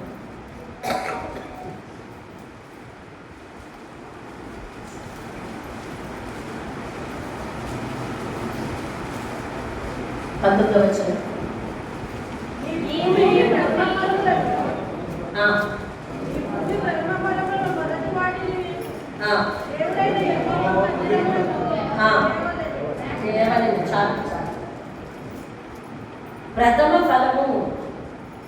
ప్రథమ ఫలము ఏమండి, అలాగే 10వ భాగము ఇవన్నీ తీసుకురావాలని ఎందులో రాయబడింది తెలిసిన? ఎందులో? ధర్మశాస్త్రంలో రాయబడింది. నిర్గమకాండం 20వ అధ్యాయం చూడు. నిర్గమకాండం 20వ అధ్యాయం. నిర్గమకాండం 20వ అధ్యాయం 1 నుంచి 17 వచనాల వరకు కూడా 10 ఆజ్ఞలు రాయబడి ఉంటాయి. అది రాతి మీద దేవుడు చెక్కించి ఇచ్చిన 10 ఆజ్ఞలు. 21వ అధ్యాయం దగ్గర నుంచి చివరి వరకు కూడా దేవుడు ఆయన నియమించిన ధర్మశాస్త్రం. దేవుని స్తోత్రం. ఆయన ఇచ్చిన ధర్మశాస్త్రంలో దేవుడికి తొలి అలాగే 10వ వరకు ప్రతిష్టాపన అంటే ఇది నీకు ఇస్తానయ్యా అని కేటాయించడం. ఏమి ఇస్తామని కేటాయించాలి? నిజంగా దేవుడు మనకు ఆశీర్వదించిన దాంట్లో ప్రతిదీ ఇవ్వచ్చు దేవుడికి. కానీ ముందుగా నీ దేహంలో నీ మనసును కేటాయించాలి కదా. నీ దేహంలో నీ మనసును ప్రతిష్టాపన చేయొద్దు. నీ దేహంలో నీ మనసు, ఇదిగో ఈ మనసు నీ మాట మీద నడుస్తుందయ్యా, ఈ మనసు నీ మాటే వింటదయ్యా, ఈ మనసు నీ మాటకి లోపడుతుందయ్యా, నేను ఎవరి మాట వినకపోయినా నీ మాట వింటానయ్యా, నీ మాట ఏది చెప్తే అది చేస్తానయ్యా అని నీ హృదయాన్ని దేవుడికి ప్రతిష్ఠించలేవు. నీ హృదయాన్ని దేవుడికి ప్రతిష్ఠించగలగాలి. 10వ వంతు ప్రతిష్టాపన, తొలిచూలు, ఇవన్నీ దేవుడు చెప్పింది ఏంటి? నీకు ఇచ్చిన 24 గంటల్లో తొలిచూలు ఇవ్వాలి తెలిసిన? తొలిచూలు అంటే తొలి సమయం దేవునికి ఇవ్వాలి. దేవుని స్తోత్రం కలిగేయాలి. అది మనం మన జీతాలలో మొదటి జీతం, మన జీతాలలో 10వ వంతు అని పరిగణింపబడిపోయాం. కాబట్టి చాలా మందికి దేవా ఏంటి తెలుసా? నా జీతంలో నేను 10వ వంతు ఇస్తున్నాను కాబట్టి నేను దేవుడి మందిరాన్ని సరిగ్గా వెళ్ళి అలా మాట వినకపోయినా పర్వాలేదు అనుకుంటా. నీ డబ్బు వాక్యానుసారమే ఇవ్వాలి. కానీ అంతకంటే ముందు నీ సమయంలో 10వ వంతు ఇవ్వకపోతే, నీ సమయంలో తొలిచూలు ఇవ్వకపోతే, ఏమండి నీ హృదయంలో ప్రతిష్టాపన, అయ్యా ఈ స్థలం నీది అని ప్రతిష్ఠ చేయాలి. నీదే కేటాయిస్తాను. నేను ఎవ్వరి మాట వినను, నీదేదయ్యా నీ హృదయం, నా జీవితం నీదయ్యా అని ప్రతిష్టాపన చేయాలి. మందిర ప్రతిష్ట అంటారు. వినరా పదం విన్నారండి? ఆలయ ప్రతిష్ట అంటారు. ప్రతిష్ట అంటే ఎవరిని ప్రతిష్ఠ చేస్తున్నారో వాళ్ళకి కేటాయింపది. ఎవరిని ప్రతిష్ఠ చేస్తున్నారో వాళ్ళకి కేటాయింపది. ప్రతిష్ఠ చేసే వ్యక్తి నీకేంటి? ప్రతిష్టాత్మకమైన వ్యక్తి. అవునా? ప్రాధాన్యమైన వ్యక్తి. ప్రాధాన్యమైన వ్యక్తిని తీసుకొచ్చి ప్రతిష్ఠ చేస్తున్నావు. ప్రతిష్ఠ చేయబడిన స్థలం ఆయన. అలా నీకు దేవుడు ప్రాధాన్యం అనుకుని నీ హృదయంలో తీసుకొచ్చి ప్రతిష్ఠ చేసుకోవాలి. అర్థమవుతుందండి? కొంతమంది ఇటు దేవుని మాట వినలేదు, దేవునికి సాక్షిగా ఉండేది లేదు, దేవునికి ఇచ్చేది లేదు. మీరు చాలా మంది దేవునికి 10వ వంతు ఇవ్వరు. మీ సంపాదనలో ప్రార్థన చేసే 10వ వంతు తీయడం లేదు. మీ ఇళ్ళ వస్తువులన్నిటికీ ఖర్చు చేసుకుంటారు. లోన్లు, ఈఎంఐలు ఎన్నో ఉన్నాయి. అవన్నీ ఉన్నాయి కదా అని రీజన్ చెప్పుకుంటారు. దేవుడు అంటున్నాడు, ఆయన ఆజ్ఞ పాటిస్తే కదా నేను వర్ధిల్లింప చేసేది. దేవునికి స్తోత్రం. ఆయన ఆజ్ఞ పాటిస్తే కదా నేను వర్ధిల్లింప చేసేది. దేవుడు నేను ఏ స్థితిలో ఉన్నవాడిని ఏ స్థితిలోకి తీసుకొచ్చాడు. కాబట్టి ప్రతి విషయంలో నమ్మకంగా ఉండద్దు. తెల్లవారు లేచి ప్రార్థన చేయమని మీలో చాలా మంది ఉన్నారు. అంటే మీకు ఇచ్చిన జీవితంలో తొలిచొలు తీయట్లేదు. లేదు, తెల్లవారు లేచి ప్రార్థన చేయలేకపోతున్నావు అంటే అర్థం ఏంటి? నీకు ఇచ్చిన 24 గంటల్లో తొలి గడియ దేవునికి ఇవ్వలేకపోతున్నావు. కానీ నువ్వు నీ సంపాదనలో తొలి తీస్తావు. సంపాదనలో తొలి తీసేవారు సమయాల్లో తొలి తీయలేకపోతే అది ఆ ప్రేమ ఫుల్ఫిల్ కాదు. సమయాల్లో తొలి తీసేవారు, సమయాల్లో దేవుని ప్రతిష్ఠ చేసేవారు, దేవుని మాట వినేవారు, దేవుని పరిచయం మీద దృష్టి పెట్టి దేవుని అవసరతలు నింపబడడానికి, దేవుని మందిరం సమృద్ధిగా ఉండటానికి, దేవుని మందిరంలోకి నీ కష్టాలను తీసుకురాకపోతే నీ ప్రేమ ఫుల్ఫిల్ అయినట్టు కాదు. అటు ఆజ్ఞ పాటించాలి, ఇటు దేవుని మాట వింటా ఉండాలి. దేవుని స్తోత్రం హల్లెలూయా. ప్రతిదీ దేవునికి నమ్మకంగా ఉండాలి. ప్రతి విషయంలో దేవునికి నమ్మకం ఉండాలి. దేవునికి ఇచ్చిన ఆయుష్లో నమ్మకం ఉండాలి. నీకు ఇచ్చిన హృదయంలో నమ్మకం ఉండాలి. అందులో ప్రతిష్టాపన దేవుడికి చేయాలి. ఈ హృదయం అనే మందిరం దేవుడికి ప్రతిష్ఠ చేయాలి. నీ జీవితంలో నీకు ఇచ్చిన ఇష్ట వస్తువుల్లో దేవుడికి భాగం పెట్టాలి. అది ప్రతిష్ఠ చేయటం. ప్రతిష్టాపనలు అన్నాడు కదా. అది మొదటిగా హృదయం ఇవ్వకుండా ఎవరు ఏది బంగారం తీసుకొచ్చినా దేవుడు తీసుకోలేదు. ఒక సేవకులుగా నేను అంగీకరించాను. మీకు విషయం తెలుసా? పేరు ఎందుకులేదు, మీకు తెలుసు. ఒక ఆమె మన సంఘానికి వస్తూ ఉండేది. నేనే బాప్టిజం ఇచ్చాను. మీలో చాలా మందికి తెలుసు. తెలియకపోయిన పెద్ద ప్రమాదం లేదు, తెలుసుకోవాలని ప్రయత్నించండి. నేనే ఇష్టమైనది చెప్తాను. ఏమండి, ఆమె ఒకరోజు 10,000 పట్టుకొని వచ్చిందండి. ఏమండి, వాక్యానుసారంగా జీవించలేదు, చెబితే సరిగ్గా మందిరానికి రాలేదు. ఏదో పాపం వచ్చిందంట ఎవరి మీద. అది నా మీద కూడా కాదు, నా మీద వచ్చిన బాగుంది. నేనైతే గడ్డము చేతులు పట్టుకుంటాను, క్షమించడం. ఎవరో పక్కన మీద పాపం వచ్చిందంటండి. చచ్చా, నేను మందిరానికి రావడం మానేసి ఒకనాడు 10,000 పట్టుకొని వచ్చింది. 6 నెలల తర్వాత వస్తే వీళ్ళు అన్నారు, ఆవిడ లేదమ్మా, ఆవిడ లేదా అని తెలివేది. మళ్ళీ వచ్చింది ఒక వారం తర్వాత. మళ్ళీ లేనట్ట ఇంట్లో లేదా అనుకోలేదు. మళ్ళీ వచ్చింది. మళ్ళీ వస్తే ఉన్నాను. అమ్మ ఉన్నారా, మిమ్మల్ని పట్టుకోలేకపోతున్నాడు బాబు అన్నాడు. అంటే ఏమా అంటే 10,000 పట్టుకొచ్చానండి, దీనికి తాయిలాకి చచ్చిపోతున్నాను నేను. ఇంకా మరి 10,000 అండి, దాని తాయిలాకి చచ్చిపోవడం ఏమమ్మా, చక్క ఇంట్లో పెట్టుకో అన్నాను నేను. లేదండి తాయిలాకి చచ్చిపోతున్నాను నేను, దీన్ని ఎన్నాళ్ళని పట్టుకొని తిరగడం మీ దగ్గరికి. మా అమ్మ ఎప్పుడో 10,000 నీకు ఇవ్వమని చెప్పింది. అది దేవుని సొమ్ము. మా అమ్మ చేతుల్లోని, మా అమ్మ పెన్షన్లోని సొమ్ము అంటే ఇది దేవుని మందిరానికి ఇచ్చేమంది. మా అమ్మ ఇక్కడ పనిచేసేటప్పుడు ఇదిగో ఈ స్థలంలో చీకటి ఉండేదండి, అస్సలు ఏమి వెళ్తూ ఉండేది కాదు, భయం వేసేది. ఈ కాలేజీలోకి వచ్చి ఎవరు పనిచేసేవారు కాదు, అసలు పని చేయడానికి వీలుండేది కాదు. మేము బిక్కుబిక్కుమనుకుంటూ నైట్ వచ్చి ఉండేవాళ్ళము. అలాంటిది దేవుడు ఇక్కడ ఏదైనా చిన్న మందిరం వస్తే బాగుందని మా అమ్మ ఎప్పుడు అనుకుంది. కాబట్టి ఇక్కడ మందిరం వచ్చేసింది. కాబట్టి ఆమె ఇవ్వాలనుకున్న సొమ్ము ఈ మందిరానికే ఇవ్వాలనుకుందండి. 10వ వంతు తీసేసుకోండి, 10,000 తీసేసుకోండి అండి. నేను అన్నాను, నువ్వు ఎక్కడ పోయి వాక్యం వింటున్నావో అక్కడికి వెళ్ళి ఇచ్చుకోవచ్చు. నువ్వు ఎక్కడికి వెళ్ళి వాక్యం వింటున్నావో అక్కడికి వెళ్ళి ఇచ్చుకో. నేను నీ బాధ్యత ఇచ్చాను. నేను ఎన్నోసార్లు ఇంటికి వచ్చి బతిమాలేదు. నా తప్పేంటమ్మా, నా వల్ల తప్పు ఉంటే చెప్పు, నేను కాలు పట్టుకుంటాను అడిగాను. నువ్వు దానికి స్పందించలేదు. నీకు దేవుని మాట అన్నా దేవుని మందిరం అన్నా గౌరవం లేదు. కాబట్టి బాప్తిసం నేను గౌరవం లేకపోయినా పర్లేదు, పోనీ. దేవుని మాట అన్నా దేవుని మందిరం అన్నా గౌరవం లేదు నీకు. ఎన్నాళ్ళు మందిరానికి వెళ్ళకుండా ఎక్కడ ఉన్నావు? ఎక్కడికో వెళ్తున్నావా, వెళ్ళు. ఎక్కడికైనా వెళ్ళు, పాడైపోతావు. కాబట్టి ఎక్కడికి వెళ్తావో అక్కడ ఇచ్చేసుకొని నేను తిరిగి పంపించేశాను. ఆమె ఏం చెప్పింది తెలిసిన, ఒక అడుగులో చేసుకుని మీతో మాట్లాడి వేస్ట్, ఆయన వస్తారు ఆయనతో మాట్లాడతాను అందరి.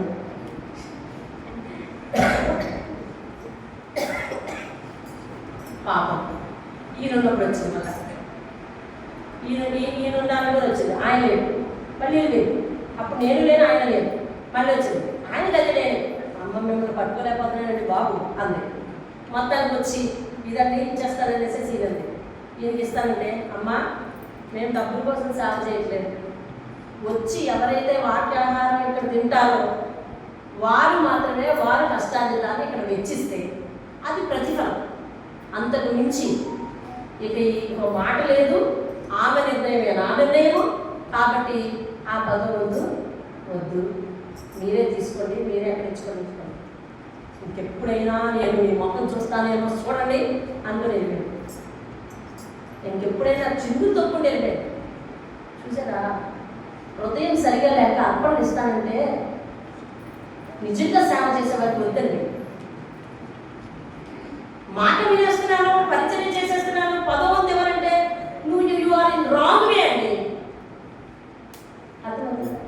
కష్టార్జితం నుంచి తొలి తీయనండి, ప్రతిష్టాపన తీయనండి, పదవం తీయనండి, మొత్తం నారాయణగా సరిపోవట్లేదు, ఇంకా లోటు ఉందండి, ఇంకా అప్పు మిగిలిపోతుందండి, అప్పు నేనలా కూడగట్టినాను, నేను బాధపడుతుంటే మీరేం పదవం తట్టుతానని మీరు అంటారు. అందుకే నేను ఎవరిని పదవం తాను.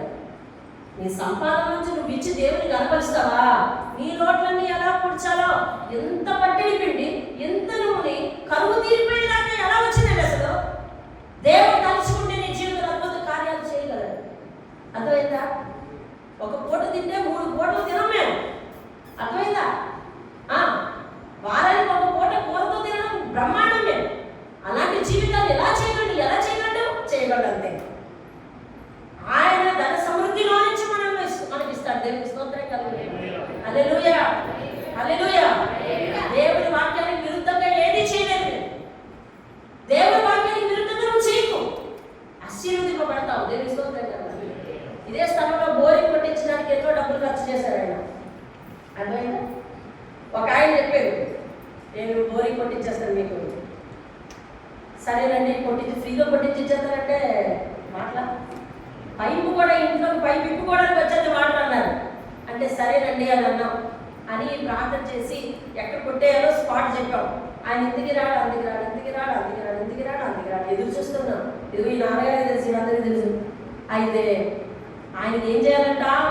వచ్చిన వెంటనే బోరింగ్ స్టార్ట్ అయిన వెంటనే ఆయన దండేసి సాల్వా కప్పి ఆయనకి బొక్కే ఇచ్చి ఆయనకి పళ్ళు ఇచ్చి సన్మానం చేయాలంట.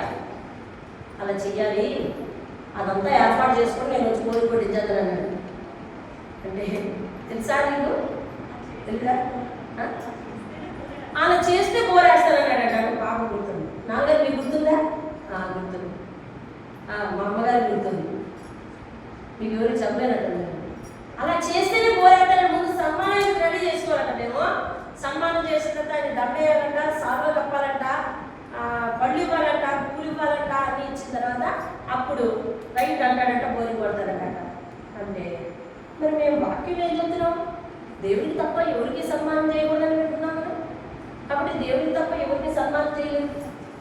ఈ బలిపేట మీద ఎవరికైనా సన్మానం చేయడం చూసినారా? అందుకే మన దగ్గరికి ఎక్కడ ఎవరు రారు. నన్ను ఎక్కడికి పిలిచినా, మన జాన్ సుందర గారు వాళ్ళ చర్చి పిలిచారు. ఓ 3 సంవత్సరాల క్రితం తేటకుండా పిలిచారు. ఆడు వాక్యం అయిపోయారంటే తలో దగ్గర వచ్చేసారు సాగు పట్టుకొని, చేతులెత్తి దండ పెట్టేసి మాకు బ్రతకడానికి బ్రతికిచ్చాడు దేవుడు చాలు, అది 10 కోట్ల సాగాలంటే ఎక్కువ, కాబట్టి బ్రతకడానికి యోగ్యత మాకు లేదు. అలాంటి దేవుడు మాకు ఇలాంటి బ్రతికిచ్చాడు కాబట్టి మీకు సాగులు మాకు వద్దు బాబు అని, మీకు నచ్చితే పిలవండి, నచ్చకపోతే పిలవకండి అని చెప్పేసి దివ్యం. జాన్ సుందరం గారు బలవంతంగా ఆ రోజు ఆ స్త్రీల కొడుకు పిలిచి, స్త్రీల క్రిస్మస్కు పిలిచి 250 మంది ఉన్నారు అక్కడ, మీకు సన్మానం చేస్తున్నారంటే మేము వద్దని చెప్పాం. అలా అనకూడదు అన్నారు. ఆయన మీద నాకు ఎంత పూజ్యభావం, అయ్యా మీ మీద నాకు ఎంత పూజ్యభావం, మీ మాట కొట్టినట్టు అనుకోవద్దు. ఇది మా సమర్పణ.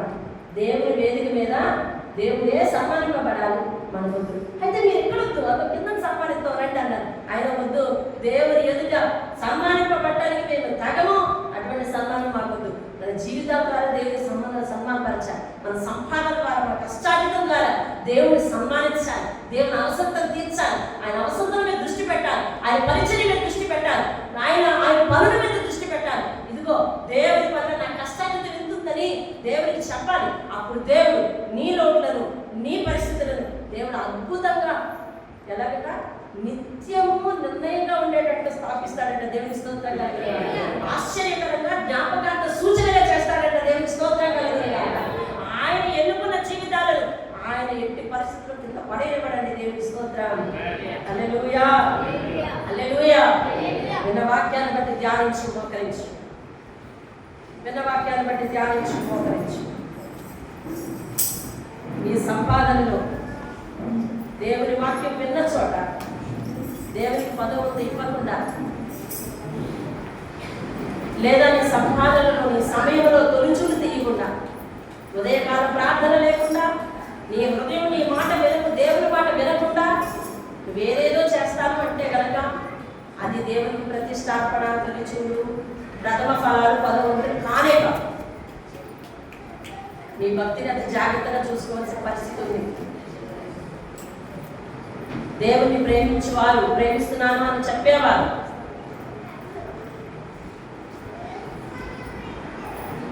దేవుని మాట వినాలి. మొదట దేవుని పరిచర్య మీద దృష్టి పెట్టాలి. దేవుని పరిచర్యకు దారాలన్నీ ఇవ్వాలి. తరువాత దేవుడు నీకు ఇచ్చిన సాక్ష్యాన్ని ఉపయోగించి అనేక మందిని రక్షించాలి. ఈ మూడిట్లో నువ్వేం చేయకపోయినా దేవుని నువ్వు ప్రేమిస్తున్నట్టు కాదు. సారెపతి విధవరాలు తన అవసరాలను చూసుకున్నట్లయితే ఆమె ఆశీర్వదింపబడలేదు.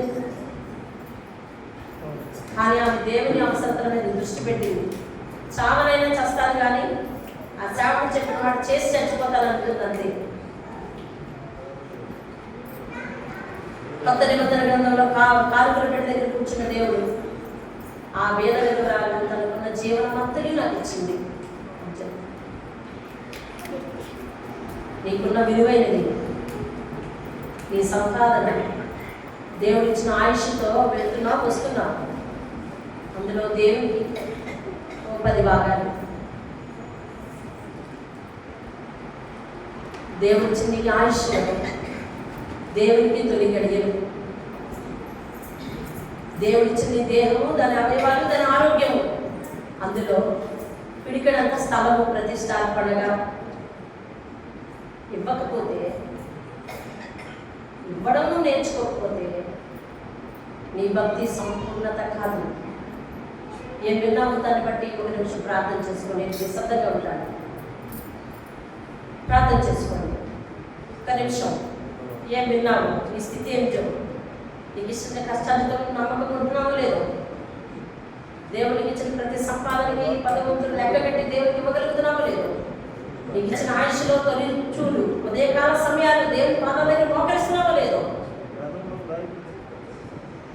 ప్రతిదీ పరీక్ష చేస్తాం.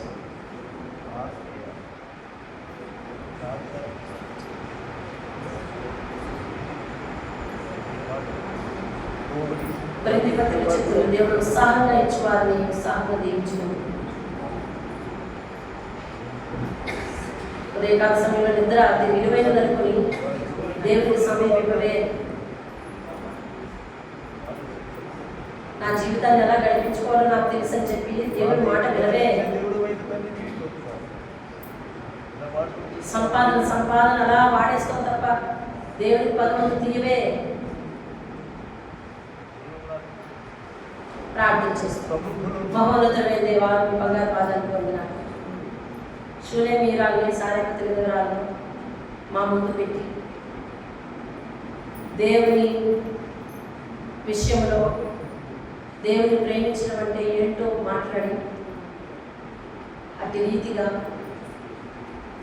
మాకు కొన్ని వెలుగులు చెప్పున్నారు. దేవుని పరిచర్య మీద దృష్టి పెట్టిన వారికి ఆతుకుపోయి వేడూరుకు పోయిన నోట్ల మీద అవసరతల మీద దేవుడు దృష్టి పెడతాడని, సాహస కార్యం దేవుడు చేస్తాడని మీరు తెలియజేశారు. అటు మాటలు విన్నవారమై ఇవి దేవుని మాటగా భావించి శిరసావహించి మా హృదయంలో ఈ ప్రతిష్టార్పణ, మా జీవితంలో తొలి సమయాలు, తొలి చూడు, మా సంపాదనలో 10వ భాగం నీకు ఇచ్చి నిన్ను గలపరచడానికి సహాయం చేయండి. నన్ను గలపరచు వారిని నేను గలపరుస్తానని మీరు సెలవించారు. ఎవరైతే నీ మాట వింటారో వారు నేను ప్రేమించినట్టు కాబట్టి నన్ను ప్రేమించిన వారిని ఆస్తికర్తలుగా చేసి వారి నిధులను నింపుతానని సహాయం చేశారు, మాట్లాడారు. ఈరోజు ఎంతో ప్రయాసపడి వారి కష్టార్జితం ఆయన తెచ్చుకుంటున్నా లోట్లు తీరబడినటువంటి పరిస్థితుల్లో వారు ఉన్నారు. కానీ వారిని సేవ మీద దృష్టి పెడితే వారిని ఆస్తికర్తలుగా నిధులు నింపుతానని, సమృద్ధితో నింపుతానని మీరు మాట్లాడారు. మీ మాట మీద వారికి కూర్చభావంతో, గౌరవ భావంతో నీ మాటను మన్నించి దాని ప్రకారం జీవించే స్థితి వారికి ఇవ్వండి. మీ నామానికి మహిమ తెచ్చుకోమని ప్రార్థిస్తున్నానయ్యా. మహిమ, ఘనత, ప్రభావం మీరు పొందండి. ప్రతి ఒక్కరూ వారికి ఇచ్చిన ఆయుష్లో తొలి చూడు, తొలి సమయాన్ని ఇచ్చి నీ పాదాల దగ్గర మోకరించడానికి సహాయం చేయాలి. ప్రతి ఒక్కరూ వారి హృదయంలో ప్రతిష్టాపడ నిన్ను ప్రతిష్ఠ చేసుకొని అయ్యా నీ మాటే వింటానని ఒక చక్కని ప్రతిష్ట చేసుకోవడానికి సహాయం చేయండి. అటువంటి సమర్పణ కలిగిన వారిని దీవించండి. ప్రతి ఒక్కరూ వారికి ఇచ్చిన ఆయుష్తో, ఆరోగ్యంతో వారి పనులు చేసుకుంటున్నారు కనుక వారి ఉద్యోగంలో పదోవంతించి నిన్ను గనపరచడానికి సహాయం చేయండి. నన్ను గనపరిచి వారు నేను గనపరుస్తానన్న మాట వారి జీవితంలో 100% జరిగించను. యేసు పరిశుద్ధ నామములో నీ సేవకుల మాట రూపొందించు అడిగి వేడుకుంటున్నాను పరమ తండ్రి.